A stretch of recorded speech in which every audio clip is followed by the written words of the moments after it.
Bonjour à tous et bienvenue dans cet épisode de 100% Swing. Un épisode aujourd'hui qui va traiter d'un point qui nous intéresse tous, à savoir la puissance.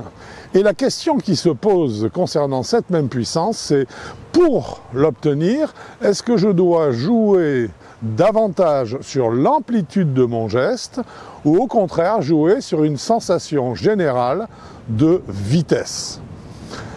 C'est le thème d'aujourd'hui, c'est un thème qui est bien sûr très important et que nous allons développer dans le détail dans les secondes qui viennent.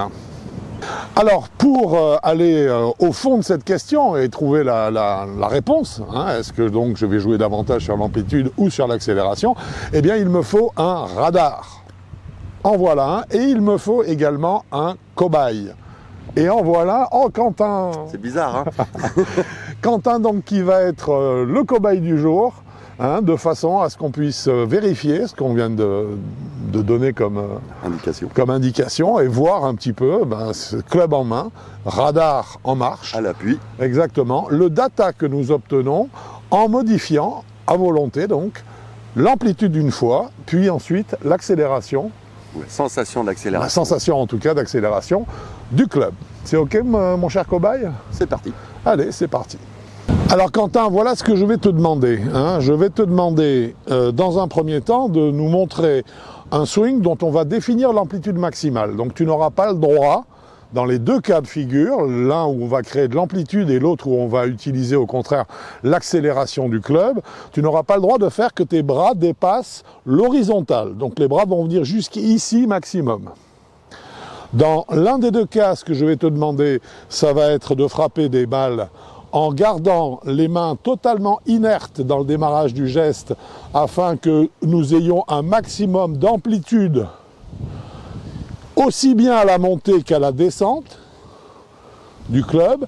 Et un second temps, je vais te demander cette fois-ci d'utiliser le segment du poignet pour créer de la vitesse, participer à la vitesse, à la sensation d'accélération, et donc d'armer le poignet dès le démarrage et de le désarmer, ce qui cette fois-ci va créer un arc de cercle, une amplitude moindre, bien sûr, afin qu'on puisse comparer avec le radar, dans les deux cas, les performances qui sont données par le club et par la balle. Ok, alors le data précisément qui va nous intéresser pour qu'on puisse comparer justement ces deux actions de swing, ça va être bien sûr la vitesse de passage du club et ça va être également l'angle de décollage de la balle, parce qu'on va se rendre compte que dans les deux cas, nous avons des modifications de ces deux paramètres, en plus bien sûr de modifications du dernier paramètre là-haut qui est le carry de la balle. Donc, oui, que amplitude. Exactement, aucune action de poignet, on joue que sur l'amplitude, la même à la descente qu'à la remontée, pardon. Très bien, est-ce que tu l'as bien contacté? Alors on refait la même en essayant de la prendre un petit peu mieux, tu peux le faire mon Quentin.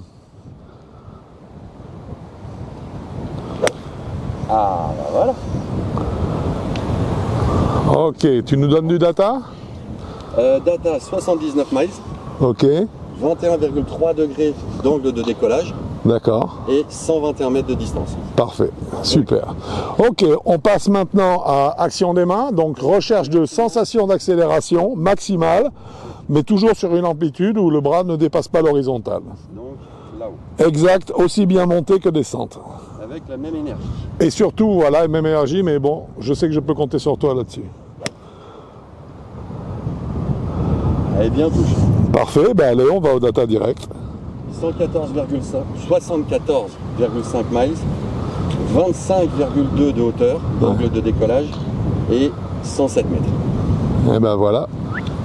Et ben écoute, diminution. Ça me paraît assez évident.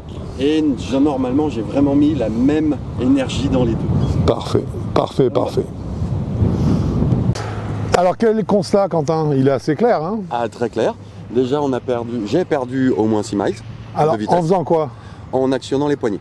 Oui, Là, directement. oui. Ça c'est contre-intuitif complètement. Hein. On a l'impression qu'on crée de l'accélération. Mais c'est qu'une sensation. Mais c'est qu'une sensation, exactement. Parce que là, on vient de le prouver. 6 miles, tu m'as dit? 6 miles. C'est énorme. J'ai vraiment fait tout mon possible pour être au plus juste au niveau dépenses d'énergie. Voilà, c'est ce que j'allais dire. Énergie globale.